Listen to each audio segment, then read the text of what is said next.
जे कॉन्स्टिट्यूशन याच्यासाठी बनलं आहे की आपला देश एक सुरळीत मार्गाने चाललं पाहिजे, कोणतेही विघातक कृत्य नाही घडले पाहिजे. जर असे नियम आपली सरकार जर 15 मिनिटात घेत असेल कोणत्या मुलीचा विचार न करता, तर हे आपल्या देशाला एक दिवस अधोगतीकडेच नेणार आहे. आज जिथे अन्न वस्त्र निवारा सोबत शिक्षण हे मूलभूत गरजेमध्ये झालेलं आहे, तर अशा शिक्षणामध्ये 16व्या वर्षी शारीरिक संबंध ठेवणे योग्य किंवा अयोग्य हे या गोष्टीकडे जर आपल्याला विचार करावा लागत असेल या शिक्षणाच्या माध्यमातून, तर हे आपल्यासाठी लांछनास्पद आणि शोकास्पद गोष्ट आहे. तर आज ही समस्या झालेली नाही आहे, पण जर सरकारने 16व्या वर्षी शारीरिक संबंधाला योग्य असे घोषित केले किंवा या गोष्टीला संमती दिली, तर नक्कीच देशाची आर्थिक समस्या आणि सामाजिक समस्येमध्ये शारीरिक संबंध हा एक समस्येचा आणि गंभीर बाब होईल. आणि त्याच्यासाठी आज आपण पर्यावरणाला संतुलन ठेवण्यासाठी वृक्षारोपणची अनेक योजना राबवतो, त्याचप्रमाणे आपल्याला समाजात संतुलन ठेवण्यासाठी अनेक सामाजिक कार्यक्रम राबवावे लागेल.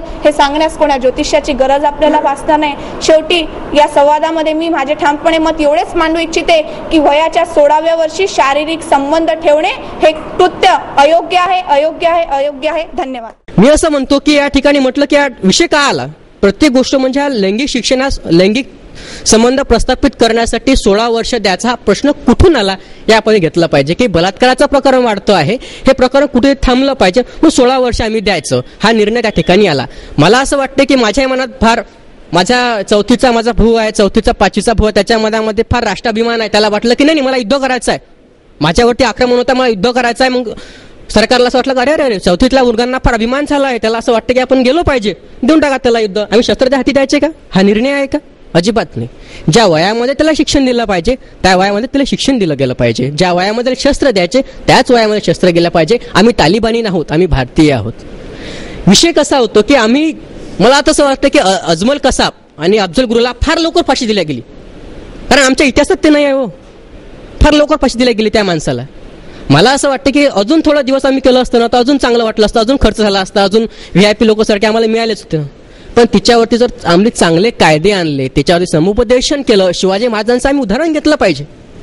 शिवाजी महाराज जेव्हा गायचे त्यांचाच मुलगा त्यांच्याच त्या संपूर्ण राज्यामधला एक जण होता की त्याने एका महिलेवरती बलात्कार केला होता. महाराजांनी त्याला तेव्हाच शिक्षा दिली आणि महाराजांच्या काळामध्ये महाराजांच्या राज्यामध्ये कधी बलात्कार झाला नाही. हे खरं इतिहास आहे.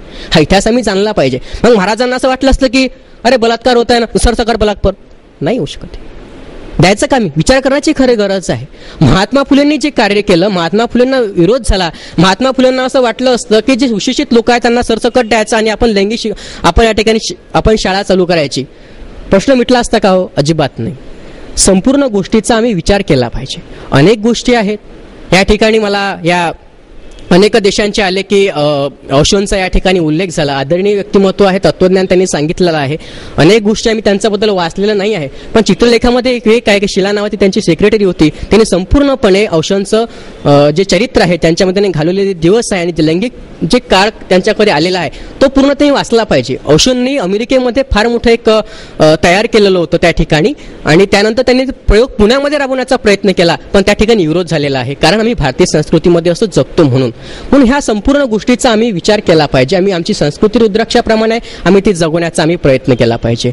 अफजल गुरुंचं प्रकरण झालं, अनेक झालं. एक नवीनच प्रकरण या ठिकाणी आलं होतं की सांस्कृतिक दहशतवादाचा एक फार चांगला मुद्दा आहे की एक काश्मीरमध्ये एक बॅन काढला होता एका मुलीने, आणि तो बॅन काढल्यानंतर त्यावरती प्रचंड विरोध झाला आणि त्याला सरसकट बंदी आणण्यात आली. हा कुठला न्याय आहे?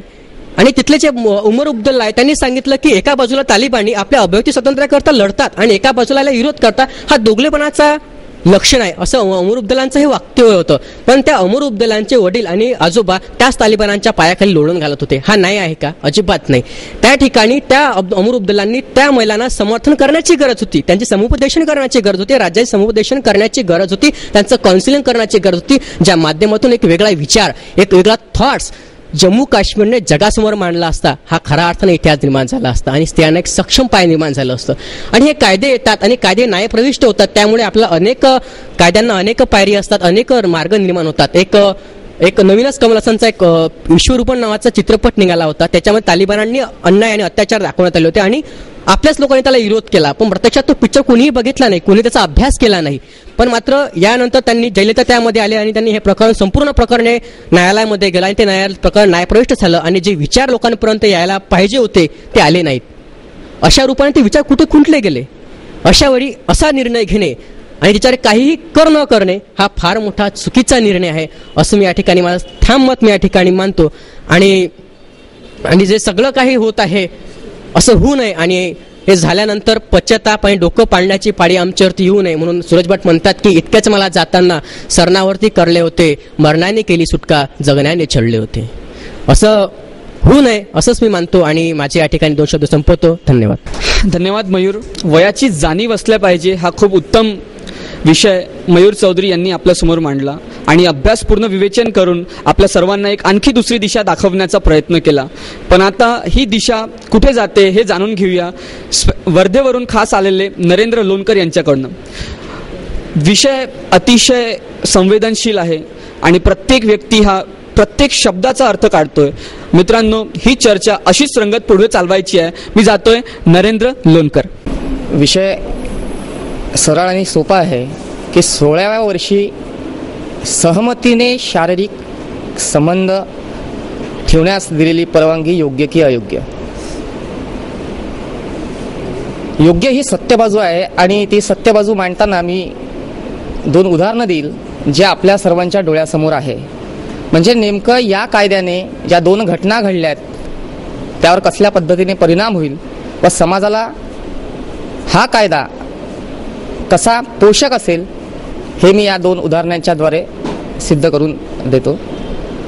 पहिलं उदाहरण हे काटोलचं आहे. त्या ठिकाणी एका नाबालिग असलेल्या मुलीसोबत म्हणजे साधारणतः 17 वर्ष असलेल्या मुलीसोबत एका बालक असलेल्या युवकाने शारीरिक संबंध प्रस्थापित केले. कालांतराने 3-4 वर्षानंतर त्यांचं लग्नही झालं. परंतु त्यावेळेस सन्माननीय कायदेतज्ञांनी दिलेला निर्णय जो होता तो या पद्धतीने होता की त्या युवकाला त्यावेळेस सजा झाली. त्यानंतर सुप्रीम कोर्टामध्ये त्याबद्दल आक्षेप घेण्यात आला. त्यावेळेस त्या मुलीने सहमती दर्शवली की हे सगळं माझ्या सहमतीने झालेलं आहे. परंतु फेरविचार करताना सुप्रीम कोर्टाने तो निर्णय कायम ठेवला कारण त्या मुलीचं वय हे 17 वर्ष होतं. म्हणजे कुठलाही गुन्हा न करता त्या मुलाला सजा झाली. जर हा कायदा त्यावेळेस अस्तित्वात असता तर त्या मुलाला सजा झाली नसती. हे सत्य आपण तपासून घेतलं पाहिजे. ही चर्चा या समाजाच्या मानसपटलावर का आली त्यासाठी सगळ्यात महत्त्वाचं कारण म्हणजे दिल्लीत झालेलं गँगरेप प्रकरण आहे. ते मुद्दे माझ्या सहकाऱ्यांनी मांडलेले आहेत. परंतु या उदाहरणाचा अभ्यास करताना आपल्याला हे जाणवेल की बलात्कार करणारी मंडळी जी 5-6 होती त्यांनी आत्ताचे जे कानून कायदे आहेत त्यातनं कशा पद्धतीने पळवाटा काढण्याचा प्रयत्न केला. तर बघा, 18 वर्ष ही वयोमर्यादा असल्याने 16 ते 18च्या मधात जो एक आरोपी त्यामध्ये होता, मग त्याने केलेलं कृत्य किती वाईट होतं हे आपल्या सर्वांना माहीत आहे. मग त्यामध्ये त्या मुलाला ढकलणं किंवा त्याला रॉडनी मारणं किंवा त्या मुलीवर हल्ला करणं हे सगळे ज्या गोष्टी आहेत त्या सर्व आरोपींनी त्या मुलावर ढकलल्या. म्हणजे जेव्हा निर्णय घ्यायची वेळ येईल त्यावेळेस काय निर्णय होईल की त्या मुलाला बालसुधागृहात ढकलल्या जाईल. म्हणजे आरोप जे त्या मुलावरती करण्यात आलेले आहेत ते फक्त हा कायदा अस्तित्वात नसल्याने तो बालसुधारगृहात जाईल. म्हणजे कायदा बघा, जर हाच कायदा त्याही वेळेत अस्तित्वात असता तर 6 आरोपींना समान संधी मिळाली असती. म्हणजे 6 आरोपींवर शिक्षा समान झाली असती. परंतु या माध्यमातून पळवाटा निघाल्या. म्हणजे हा कायदा अस्तित्वात असणे किती गरजेचं आहे ते त्या माध्यमातून दिसतं. माझ्या सहकारी मित्रांनी मुद्दे मांडताना अतिशय सुंदर असे मुद्दे मांडलेत. त्यांनी सर्वप्रथम लायसनचं उदाहरण दिलं. यथायोग्य उदाहरण आहे ते. 18व्या वर्षी लायसन धारक बनण्याची परवानगी आमचं शासन आम्हाला देतं. परंतु माझा प्रतिप्रश्न त्याला हा आहे की 16व्या वर्षी असलेल्या मुलाला गाडी चालवता येत नाही का? 16व्या वर्षी असलेल्या मुलाला गाडी चालवण्याची गरज नसते का? असते. ट्युशनला तो गाडीने जातो. मग कायदा जर तुम्हाला 18व्या वर्षी लायसन देतो तर मग त्याने गाडी चालवू नये, त्याने ट्युशन्स करू नये, हा माझा प्रतिप्रश्न आहे. जर आहे तर मग कायदाच करा ना 16व्या वर्षी लायसन देण्याचा. म्हणजे जेणेकरून तो नियम तोडणार नाही आणि आपली गरज जी आवश्यक आहे ती पूर्ण करेल. बस या कायद्याचा, या गोष्टीचा तुम्ही विचार करा. तुम्ही संबंध जोडला म्हणून. दुसरा मुद्दा आपण मांडताना असं म्हणालात की दारू पिण्याचं वय मर्यादित केलेलं आहे ते 18 वर्ष. ते महाराष्ट्राच्या कायद्यात आहे. गोव्यात झालं तर 21 वर्ष आहे. म्हणजे महाराष्ट्रात असणारा 19 वर्षाच्या मुलाने दारू महाराष्ट्रात पिणे हा गुन्हा आणि गोव्यात पिणे हा गुन्हा नाही. म्हणजे कायद्यात हा फेरबदल. मग असं करण्यापेक्षा सर्वीकडे 16 वर्ष करा ना. मग का नाही? जेणेकरून गुन्हे होतील, कायद्याला धरून होतील किंवा त्यावर आळाही बसेल, परंतु कायद्याला धरून बसेल. जसं मी तुम्हाला पहिल्या 2 उदाहरणामध्ये स्पष्ट केलं. माझ्या एका मित्राने सांगितलं की आम्ही या कायद्याच्या माध्यमातून युवकांच्या हाती 16व्या वर्षी शस्त्र देतोय. म्हणजे आपण जर सर्व युवक आहोत आणि आपलं वय जर 16 वर्ष आहे, शारीरिक संबंधाची परवानगी जर दिली तर आपण त्यांच्या हातात शस्त्र दिलं. परंतु मित्रा, सहमती नावाची ढाल सुद्धा त्यासोबत देतोय, हे आपण जाणलं पाहिजे. म्हणजे शस्त्रासोबत सहमती नावाची ढाल, म्हणजे समोरच्या व्यक्तीची जर सहमती असेल तर ठीक आहे आणि सहमती नसेल तर तो बलात्कार होईल आणि त्यावेळेस त्या 16 वर्षाच्या युवकावर सजा लागेल. जे आताच्या ज्या 2 उदाहरणामध्ये घडलं नाही ते घडेल. ही वास्तविकता आहे. ही वास्तविकता जाणूनच मी माझ्या विषयावर किंवा मतावर ठाम आहे की शारीरिक संबंध निभविताना, सहमतीने शारीरिक संबंध निभविताना 16 वर्षाची अनुमती ही योग्यच आहे आणि ती योग्य राहील. धन्यवाद.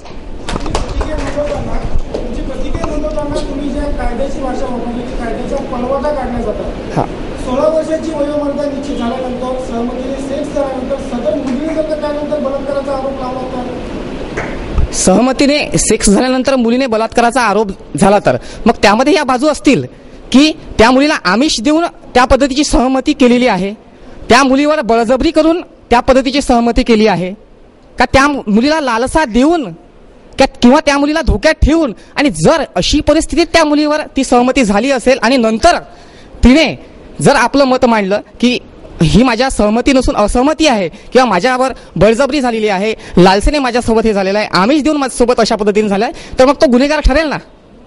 ही वास्तविकता आहे. ते तर आपण नियमांची जी आहे ते कानून कायद्याच्या हातामध्ये दिलेली आहे आणि त्यांना ठरवलेलं आहे. माझं म्हणण्याचा अर्थ आहे की या कायद्याने त्याला एक बळ मिळेल. म्हणजे जे कोणी आरोपी आहेत, जे कोणी दुष्कर्म करीत आहेत आणि जे पळवाटा काढत आहेत 16 वर्ष दाखवून, त्या पळवाटा पुढे काढल्या जाणार नाही, हा एक या कायद्याचा फायदा होऊ शकतो. नरेंद्र यांनी खूप छान असं वक्तव्याला वादविवाद करून आपल्या सर्वांचं लक्ष वेधलं आहे. मित्रांनो, सत्याची बाजू अजूनही आपण शोधतोय. नेमकं सत्य काय? नरेंद्र लोणकर यांनी त्यांची बाजू मांडली आणि ते किती पटते हे आपण ठरवूया. पण आता याच विषयाचा विरोध करण्यासाठी मी विद्याभारती महाविद्यालय या महाविद्यालयाची विद्यार्थिनी कुमारी शुभांगी ओक हिच्याकडे जातोय आणि तिचं काय या विषयावर मत आहे हे तिच्याकडनं जाणून घेतोय. शुभांगी ओक. आदरणीय व्यासपीठ, व्यासपीठावरील सर्व सन्माननीय ज्ञाते, वक्ते आणि रसिक श्रोते हो, मी शुभांगी ओक विद्याभारती महाविद्यालयाचं प्रतिनिधित्व करण्याकरिता आपल्या समक्ष उभी आहे. खऱ्या अर्थानं आज जेव्हा आम्ही प्रस्तुत विषय वाचायला लागतो की शारीरिक संबंधासाठी असलेलं 16 वर्षाचं वय हे कितपत योग्य आहे, ह्या गोष्टीचा जेव्हा आम्ही विचार करायला लागतो तेव्हा खऱ्या अर्थानं एकीकडे आमचीच राज्यघटना किंवा एकीकडे आमचेच कायदे आम्हाला सांगायला लागतात की मुलीचं असो किंवा मुलाचं असो, भारतातील कुठल्याही नागरिकाचं 18 वर्षानंतर त्याला आम्ही मतदानाचा अधिकार देतो. याचाच अर्थ असा की आमचीच न्यायव्यवस्था ठरवायला लागते की वयाचं म्हणजे प्रत्येक व्यक्तीचं 18 वर्षानंतरचं वय हे खऱ्या अर्थानं योग्य निर्णय घेण्याच्या लायकीचं असतं. आणि अशा परिस्थितीमध्ये दुसरीकडे आमचेच कायदे, दुसरीकडे आमचंच सरकार असा विचार करायला लागतं की शारीरिक संबंधासाठी 16 वर्षाचं वय असणं हे योग्य आहे.